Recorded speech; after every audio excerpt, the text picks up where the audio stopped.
സ്വർഗമാണെങ്കിലും പോലും നമ്മുടെ നാട് പോലെ വരുമോ? ഇളയരാജ പാടിയതിൽ തെറ്റൊന്നുമില്ല. എനിക്ക് എന്റെ നാടിനെ ഒരുപാട് ഇഷ്ടമാണ്. ഒരു കാരണവശാലും എന്റെ നാടിനെ ഞാൻ വിട്ടുകൊടുക്കില്ല. മനുഷ്യർ പലതരക്കാരന്മാണ്. അതുകൊണ്ട് അവിടെ ജീവിക്കുന്നവെല്ലാം നല്ലവരാണെന്നും പറയാൻ പറ്റില്ല. എന്റെ നാട്ടിലെ മനുഷ്യർക്ക് വേണ്ടിയല്ല ഞാനതും പറയുന്നത്. എന്നാലും എനിക്ക് നമ്മുടെ നാടിനെ ഒരുപാട് ഇഷ്ടമാണ്. എവിടെ നോക്കിയാലും പച്ച വിരിച്ച തേയിലത്തോട്ടങ്ങളും മരങ്ങൾ നിറഞ്ഞ സമ്പൽ സമൃദ്ധമായിരിക്കും. വെള്ളത്തിനിൽ ഒരു ക്ഷാമവുമില്ല. നാട്ടിൽ പോയാൽ ചെറിയ ചെറിയ വെള്ളച്ചാട്ടങ്ങളിൽ കുളിക്കുന്നത്, കുരങ്ങിനെ പോലെ എല്ലാ മരങ്ങളിലും കയറി പഴങ്ങൾ പറിച്ച് കളിക്കുന്നത്, പാമ്പിനെ പോലെ വളഞ്ചു പുളഞ്ച പാതകളിലൂടെ ബൈക്കിൽ കറങ്ങുന്നത്, ഇതൊക്കെയാണ് എന്റെ ഇഷ്ടങ്ങൾ.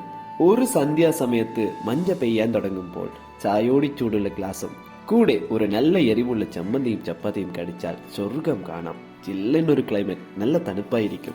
അതുകൊണ്ട് അവിടെ വെയിലടിക്കലാനല്ല, ട്രെയിനിൽ യാത്ര ചെയ്യുമ്പോൾ ധാരാളം പ്രതിതിരുപ്പണി ആസ്വദിക്കാം. നിങ്ങൾ അത്ഭുതപ്പെട്ടു പോകും. വലിയ വലിയ വെള്ളച്ചാട്ടങ്ങൾ, മലകൾ, ഇങ്ങനെ പല പ്രത്യയങ്ങൾ ഉണ്ടെങ്കിലും ഇതിനെല്ലാം ഉപരി മനസ്സിന് ഒരു സമാധാനം ലഭിക്കും.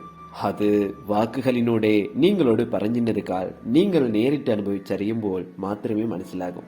നാട്ടിൽ പോയി ബസ് ഇറങ്ങുമ്പോൾ ഒരു ആശ്വാസം തോന്നും. മഞ്ഞ മൂടിയ പാതകൾ, അങ്ങിങ്ങായും റോഡ് കടകൾ, ചെറിയ ചെറിയ മറച്ചുപെറ്റിലെ അമ്പലങ്ങൾ, നല്ല തണുപ്പുള്ള എതിർക്കാത്ത്. സിനിമയിൽ നിന്ന പോലെ കൈകൾ രണ്ടും വിരിച്ച് ആകാശത്തിൽ പറന്ന് ആ പുതിയ കാറ്റ് സ്വച്ഛ ജീവിക്കാൻ ഞാൻ എല്ലാവർക്കും ഭാഗ്യം കിട്ടല്ലേ.